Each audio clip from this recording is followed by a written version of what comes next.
Ça s'appuie sur la philosophie suivante. Fais de toi une étude intensive et tu connaîtras ta divinité.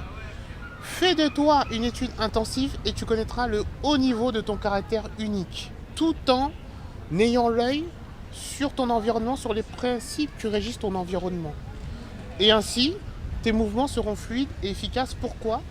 Parce que tu es en ancrage avec ta personnalité, tu es en ancrage avec tes capacités de coordination, tu es en ancrage avec ton bagage technique que tu forges toi-même. À première vue, cela ressemble à un entraînement classique. Des élèves concentrés donnent des coups de poing et de pied. Mais le Numi Kweli va bien au-delà des apparences. Cet art martial fusionne les anciennes traditions de combat africaines avec des philosophies modernes d'amélioration de soi. Le Numi Kweli est parti d'une question que je me suis posée depuis très fort longtemps, qui pose cette question suivante. Que puis-je faire avec mon caractère unique pour développer un système intellectuel, artistique et philosophique qui m'est propre? Sous la direction attentive du Et durant mon professeur, voyage en Côte les d'Ivoire, j'ai vu pratiquants deux mondes. exécutent des J'ai vu le mouvements monde qui des arts demandent martiaux autant de coréens, discipline que de l'aspect force. académique. Greg Balthazar est le créateur du Surprenant à dire Numi ça au Kweli. départ. Inspiré par la légende Bruce Lee, il développe une méthode qui va bien au-delà de la simple défense physique. Il met l'accent sur le développement mental. Quand j'étais en Côte d'Ivoire, je me suis, les femmes et en particulier les femmes d'âge avancé m'ont beaucoup inspiré par leur courage, par leur robustesse à porter des bols de riz, des grosses bols de riz, hein. C'est au-delà de 12-20 kilos sur leur tête et qui marchent avec élégance, qui marchent avec force, qui marchent avec vraiment une posture vraiment stable et élégante. C'est assez intriguant comme énergie qu'on peut ressentir chez les jeunes femmes et chez les femmes plus avancées qui sont nos doyennes, hein. Et je me suis inspiré de ça et j'en ai converti et j'ai converti toute cette histoire, toute cette inspiration en en un exercice physique et de fitness. Et de là, vous avez la porteuse d'eau qui symbolise la femme au foyer.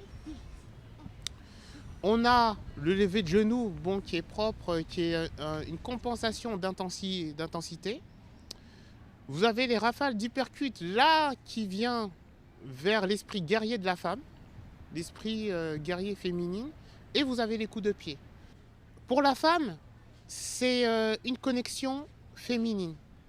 C'est une connexion à sa puissance féminine qui peut l'amener en fait à comprendre la puissance subtile, sa puissance subtile qui l'amène à s'affirmer. Et pour les hommes, ça leur permet en fait de ne pas avoir honte de leur côté féminin, parce que même dans les techniques les plus offensives, on a besoin de relâchement. Et cet relâchement est gage de puissance, et donc c'est la puissance féminine. Ici, les élèves ne se contentent pas d'apprendre à combattre, ils apprennent à se transformer. La philosophie du Numi Kweli insiste sur l'importance de la force mentale, de la concentration et de l'équilibre, des principes qui vont bien au-delà du dojo. J'ai ressenti les bénéfices dès la première séance. Eh ben, c'était déjà psychologique, apaisé, sereine. Et puis physique, les muscles que je ne savais même pas qu'ils existaient là, qui se sont réveillés, c'est qu'on a bien travaillé. Alors personnellement, je considère que le sport en général, ça fait partie du développement personnel, de l'équilibre. Et moi, je suis plus attiré justement par les arts martiaux et les sports de combat. Donc moi, ça m'apporte du bien-être et de la santé en fait, hein, de la tonicité musculaire et autres. Alors sa philosophie me fait penser un peu à celle de Bruce Lee, qui considère que les techniques sont juste un outil. Il faut s'exprimer et ce qui fonctionne pour nous, on le conserve. C'est-à-dire que quand on pratique un art codifié, on est obligé de faire tel qu'on l'a appris. Mais une personne par exemple qui manque de souplesse ou ceci, cela, elle peut être limitée dans son art. Alors qu'il faut plus pratiquer ce qu'on ressent et également ce que notre corps peut faire. Et ça, c'est ce qui me plaît. Et il appuie surtout sur le fait de chercher à se connaître pour pouvoir se libérer des contraintes et de s'affirmer. Le Numi-Kweli est bien plus qu'un simple sport, c'est une véritable œuvre d'art, un art qui marie mouvement et philosophie. C'est parce que le Numi-Kweli a une exigence bien précise par rapport aux autres arts martiaux, c'est pas d'obéir à une technique systématiquement, mais c'est de pouvoir être en connexion avec sa personnalité et faire de sa personnalité un art. Par exemple, on fait du maratapé, on pratique le maratapé Numi, et j'amène la personne à créer une suite. Je ne vais pas lui donner la suite, j'amène à créer une suite. Et ça déjà, c'est un rituel qui amène la personne à s'étudier lui-même, à renforcer son mental et en même temps avoir une confiance en elle. Pourquoi ?